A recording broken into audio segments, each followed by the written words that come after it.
TruckMountForums.com. Brr, it's getting cold outside. So you want to make sure you keep yourself warm and keep your truck mount warm. Why do I say that? Because many people go out and spend $10,000, $20,000 plus for a truck mount and don't realize when it gets to below freezing, they can do thousands of dollars worth of damage from freezing components. So keep an eye out as I go ahead and show you these 10 tips and tricks of how to keep your truck mount warm and safe through the winter. Okay, tip number one is do not be lulled into thinking just because it's near freezing or even a little bit below that you're okay and your truck mount's running fine. Here's the problem. What happens is you get stress cracks. Then when summer rolls around, what'll happen is those stress cracks will fracture. Next thing you know, you got water blowing out of your heat exchanger and you've got a huge repair bill. Tip number two is to make sure that you have radiator fluid inside of the truck, and if you have a water-cooled carpet cleaning truck mount, make sure you keep it in there too. You don't want to run water in there because you can blow a plug inside the engine of the van. That's going to cost you thousands of dollars, and you can also damage the engine of your carpet cleaning truck mount. So make sure you keep radiator fluid in there, and also keep it checked daily to make sure it's topped off. Tip number three is the ideal. The ideal is to pull it into a garage. However, don't forget, you never want to leave your truck mount or your truck running inside the garage because of carbon monoxide, and it can kill you. And remember, most of the times you have brick walls, but that doesn't mean it's warm enough in there. Still use your wireless thermometer to make sure she stays nice and warm. However, the garage is still the ideal. Tip number four is to make sure you keep your truck well insulated. What we did is went down to the big box hardware store, picked us up some half-inch insulation, some attractive covering. That way it keeps the truck nice and warm and retains that heat from the heaters you put inside there. Tip number five is pick yourself up a good ceramic heater. I like to use two of them, one on each side of the machine to keep it nice and snug and warm depending on the temperature outside. A lot of the guys up north like to use the oil-filled heaters, and that's a great idea too.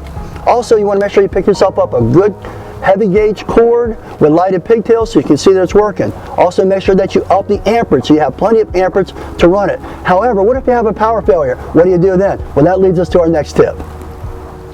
Tip number six is pick yourself up a propane heater, or if you want to, a kerosene heater. I prefer propane.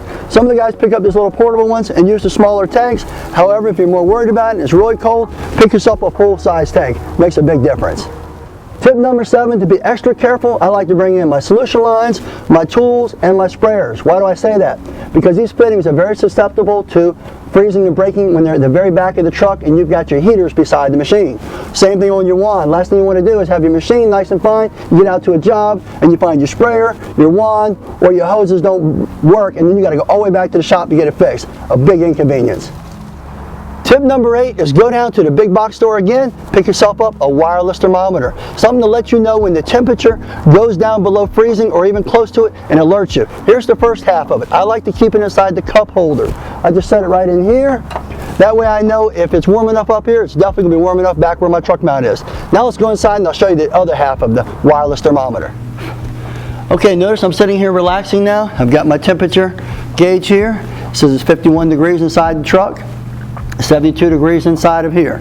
And there's also a little sensor will let me know if the temperature drops or if I lose power. That's really important to make sure that you have that. Now I could be at my office, I could be here watching TV, I could be on the internet, I could be doing a numerous amount of things, but it'll alert my cell phone and let me know that the temperature's dropped. However, what if you need a long-term winterization? Let's take a look at the next tip.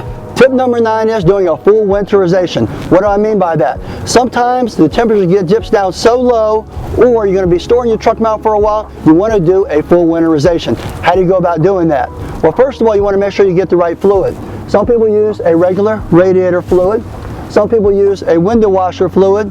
Myself, I like to use an eco-friendly RV radiator fluid. I find this works the best because it's eco-friendly and it's very easy to rinse out of the machine and it's just very effective. Alright, now after you've got this product, what do you want to do? You want to run it through the whole system. You want to run it through your whole machine. You want to run it through all the hoses. So how do you do that?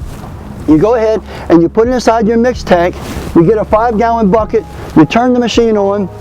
Hook yourself up a little cheater hose like this with an open end, stick it inside of your bucket and run it until you see whichever color product that you're using. Then cut the machine off and you're good to go.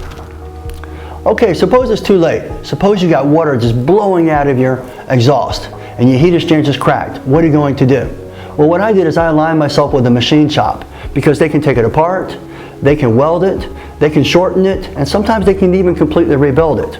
All right, now if that doesn't work, you can go to eBay or you can go to TruckMountForums and look for yourself a used one. But remember, this video was set up to help you prevent from having to have expensive or these extra repairs. So make sure you take some time to spend some time on TruckMountForums to learn all kinds of little tips and tricks like this. Matter of fact, we have hundreds of videos and it's free. So take the time and subscribe to our YouTube channel, become a member on TruckMountForums, and support us. We truly appreciate it. Well, I'm Rob Allen with TruckMountForums. Hopefully we can help you grow your business and keep your business running smooth. Have a great day.